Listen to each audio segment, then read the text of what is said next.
cruising right now. We're on a 90 road and look at the cruising speed. It's about 2,500 revs, much better with the new gears. Welcome back everybody. We're doing stuff on the ute again as usual. Today we're going to be changing out the diff gears in it. Sorry for this satisfactory video because yeah, winter, it's night time. Well, it's starting to go night, sun disappears quickly. So yeah, we'll just crack all the wheels loose and scoot the thing up in the air. So here we are back, got the car off the ground, jacked up, got the light on here, and we've got to start back to what we were doing last time in the last video as well. We've got to diff cover off, drain the oil, and then pull the axles out, and then we can pop, there's a center section in there, we're going to pop it out, and that has the ring gear and all that sort of shit hanging off it. So we'll start doing that now.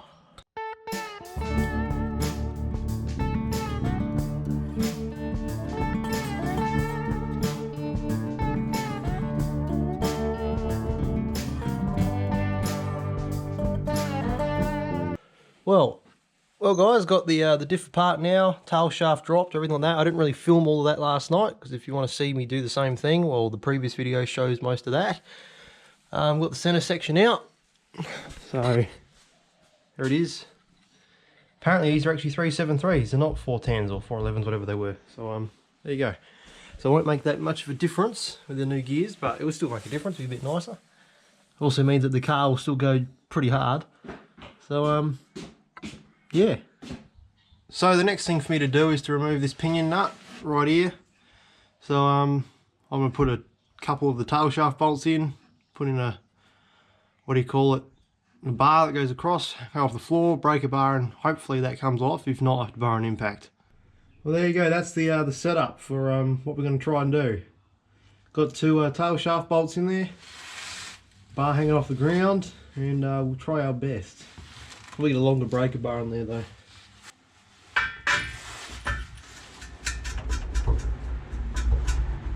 Well guys, I managed to get that to work. I ended up just putting the breaker bar off a jack and jacking it up and come loose. So it's ideal. We'll get that nut off and try and get the pinion out. Well, there we go guys.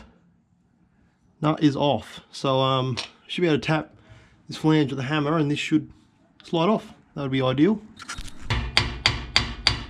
Well guys, sorry you missed a prime part of the footage getting the pinion out, but it's pretty straightforward. I had this was like that inside the case, and all I was doing was hitting the back of this with just a hammer, and it took a while, but eventually that slid forward and then the pinion just dropped out like it was nothing. So awesome. That's our gears out of the diff, so now we can change out the pinion and the ring gear. Well guys, it has been a few days and you know, here's our pinion, and I was just going to move the bearings from one pinion to the next, but this doesn't pass. If you have a look, check that out. That's not good, and problem is 8/8s in Australia, it's kind of hard to get parts for them. But I did manage to find a pinion bearing, or for this side, the other side, which is actually okay. There is nothing wrong with that bearing. Not one in the country. Well, yeah. So I've got to press that one off. So we've got to go to a mate's place and press it off. But everything else, like the carrier bearings, they're all good. But this one looks like it's been sitting underwater. It's smoked. I didn't even hear it. Well, it doesn't sound good. So yeah, we'll go do that. So guys, here's the puller set up on the pinion, so I can chuck it in the press, and we'll set this, you know, on here, and then it should just push out. Point being, while I am pulling this bearing off the old pinion, is I want to find out what shims under there, and we'll just shim it to the same on our new pinion. That's the only reason why I want to pull this one off, because there's really, other than that, there's no reason. So we'll get to that now. So here you go. So here you go guys, it's the setup. Actually come loose pretty easy. See if I turn it. See the pinion is already moving, like hardly any force that took. So it's not a big interference obviously, and that's completely cold, didn't heat it up or anything. So not that hard to do. Just need to have the right tools. Has everything. So there we go. The bearing is off the pinion. This is our new one. You can see this is 331 and that was a 373. And yeah, see that's the difference. Larger pinion, small pinion. This is the shim that was off the old one, and we will just drop this on the new one because a lot of the times it's around about right. And the setting we don't know, but we'll have to start somewhere. So chuck that on and then press our new bearing on. So this is the setup I'm using to press the bearing back on. I've just got the puller flipped upside down, and make sure it's underneath, it's contacting the inner part of the bearing, not the outside, otherwise you break shit. And just push down on the pinion and it should just into place. Well, there we go guys. One pinion and one bearing on and sorted. Get rid of this thing. Alrighto guys, we're back on the ute again. We're back at it again. Got our pinion sorted. Where is it? There it is.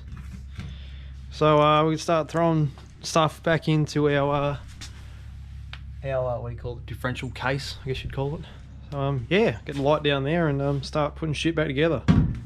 Well guys, progress is slow because I now work full time, but I've got a carrier in now and the pinion in, and the ring and pinion, new ring and pinion. I've put some marking stuff there and it's kind of close enough.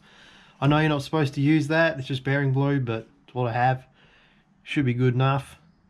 And now it's just piecing them back together now. Axles. I don't know why, but on the brake caliper brackets or bolts here,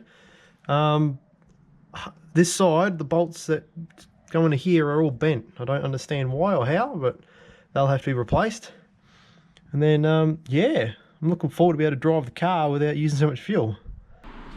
Another thing that I'm real keen on doing is I want to put an O2 on this thing, figure out what's going on with the fuel mixture, or more accurately. So I'm probably going to put the bung in right there, which means I have to take this part of the exhaust off so we can weld our bung in, and then I can just run my cabling up through that hole. It'll be easy. So I can read what the engine is doing all the time and dial in my fuel mixture. So guys, got the brakes, I got diff cover back on, I got oil in it, axles in, all that sort of stuff.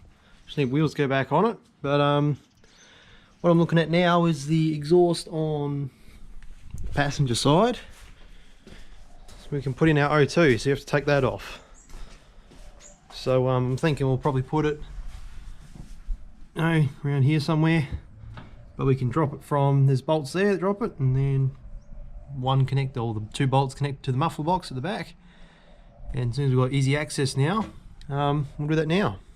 So I pulled this side of the exhaust off, and as you can see, I've done some marks. Don't worry about this one, that one's not changed my mind, decided to go there, a bit further away from the exit of the exhaust ports. So yeah, it's going to be drilling a hole there, and where did it go? There it is. And welding that fitting, or bung, whatever you call that thing, in. Well guys, that's the bung fitted. Not looking too good, but it seals, so I don't really care, and it's on. So we can install it. So there we go. That's the fitting installed. Now we've just got to figure out where we're going to run our wires. There's a hole I've already got through there. Got to try and poke it through. And yeah. So there it is down in there. And I've got it running up around, and it goes into where the antenna used to be, where the cable for this would have gone. So then come around into the car, got it all plugged in. That was pretty simple. Got to give power to the red and ground the black or the white. I've got to read the instructions again. And that should work that way around. Yeah. Okay. Cool. I'll find a ground and just give it power to the ignition, so it's not always on when it's sitting. And then we'll try starting the car and see what's going on with that. So now have our O2 wired up. it shouldn't be on. Don't know why it's still on. Got to figure that one out. Had to go get a new battery for it as well, because this one decided to pack it up. So got a new battery in. None of them worked, so I had to go get another one. Bloody hell. But yeah, cool. So got the new battery in, got everything sorted. Had to change the metering block because the idle mixture screw holes were somebody had done them up too tight, second-hand carb things. So yeah, as you see, doesn't match, but it will do. We'll turn it over and see if that gauge does its job, and we might chuck it in gear as well and make sure all this spins and does its job.